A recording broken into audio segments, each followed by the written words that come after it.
Krisis air bersih masih terjadi di beberapa wilayah di Kabupaten Jembrana.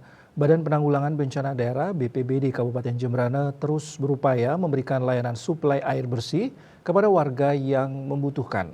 Saat ini setiap hari 2 truk tangki Satpol PP dan PMI digunakan menyuplai air bersih secara bergantian.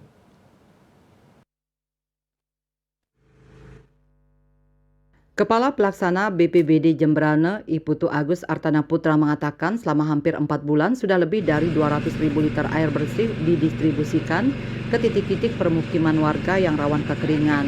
Selama ini pihaknya menggunakan 2 truk tangki dari Satpol PP atau pemadam dan 1 dari PMI untuk mensuplai air bersih karena banyak warga memohon air bersih.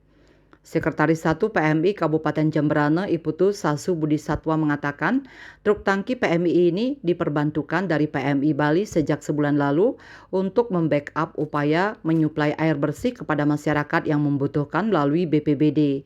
Selain itu, PMI Jembrana juga melayani secara mandiri bagi warga yang membutuhkan air bersih melalui permohonan dari klien atau kepala kewilayahan setempat.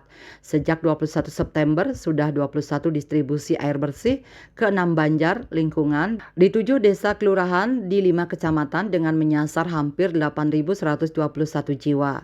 Surya Dharma, Bali Pos.